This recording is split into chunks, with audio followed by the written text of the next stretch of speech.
కిచడీకి కావాల్సిన ఇంగ్రీడియంట్స్ చూసారు కదా. Let's get in to the process. ముందుగా కుక్కర్ పెట్టుకొని కుక్కర్ హీట్ అయ్యాక అందులో 1 table spoon of oil add చేసుకోవాలి. కావాలంటే గీ కూడా యాడ్ చేసుకోవచ్చు, మీ ఇష్టం. ఆయిల్ హీట్ అయ్యాక అందులో జీరా అజ్విన్ యాడ్ చేసుకోవాలి. జీరా అజ్విన్ యాడ్ చేయడం వల్ల డైజెషన్ అన్నది తొందరగా అవుతుంది. అజ్విన్ వల్ల కోల్డ్ కాఫ్ రాకుండా ఉంటుంది. నెక్స్ట్ అందులో వెల్లుల్లి వేసుకొని మంచిగా ఫ్రై చేసుకోవాలి.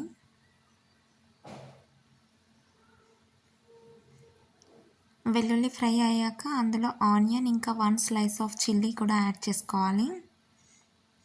1 స్లైస్ సరిపోతుంది, ఎందుకంటే పిల్లలకి కడుపులో మంటగా ఉంటుంది ఎక్కువగా కారం వేయడం వల్ల. అవి కూడా మంచిగా మిక్స్ చేసుకోవాలి. అవి ఫ్రై అయ్యాక నెక్స్ట్ అందులో క్యారెట్, టమాటో యాడ్ చేసుకోవాలి. చాయిస్ ఆఫ్ వెజిటబుల్స్ అంటే ఇంకా మీ ఇంట్లో ఆలు, బీన్స్, పాలకూర అలా ఇంకేమైనా ఉన్నా కూడా యాడ్ చేసుకోవచ్చు పిల్లలకి.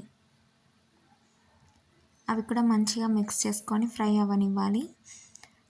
అందులో కొత్తిమీర, కరివేపాకు కూడా యాడ్ చేసుకోవాలి. నెక్స్ట్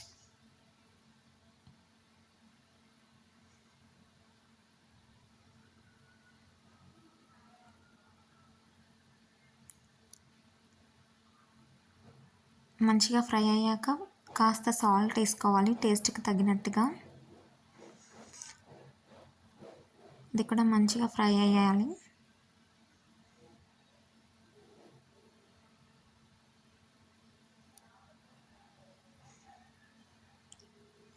కుక్కర్ పైన లిడ్ పెట్టేసి ఒక 1 మినిట్ అలా స్టీమ్లో ఉడకనివ్వాలి క్యారెట్. ఉడికాక నెక్స్ట్ అందులో పసుపు వేసుకొని మంచిగా మిక్స్ చేసుకోవాలి. నేను ముందుగానే 2 టేబుల్ స్పూన్స్ ఆఫ్ రైస్ ఇంకా 1 table spoon of moong dal wash చేసుకొని సోక్ చేశాను.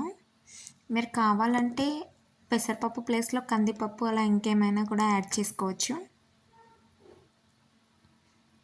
అవి కూడా మంచిగా ఫ్రై అవ్వనివ్వాలి. రైస్, పప్పు కూడా మంచిగా ఆయిల్లో ఫ్రై అవ్వాలి. చూసారుగా మంచిగా ఫ్రై అయ్యాయి.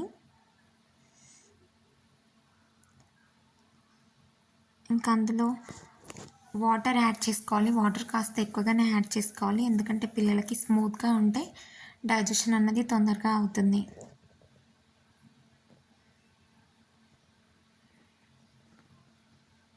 కుక్కర్ లాక్ చేసుకొని 5 విజిల్స్ వచ్చే వరకు ఉండనివ్వాలి. 5 విజిల్స్ వచ్చాక స్టీమ్ ప్రెషర్ అంతా తీసేసి ఇంకా ఓపెన్ చేయాలి.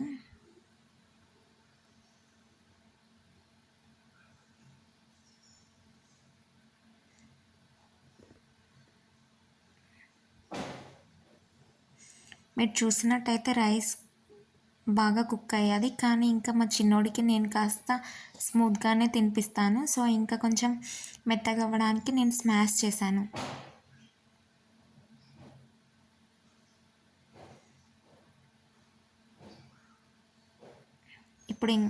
ఇప్పుడు చాలా స్మూత్గా అయ్యాది. ఇంకా రెడీ టు ఈట్.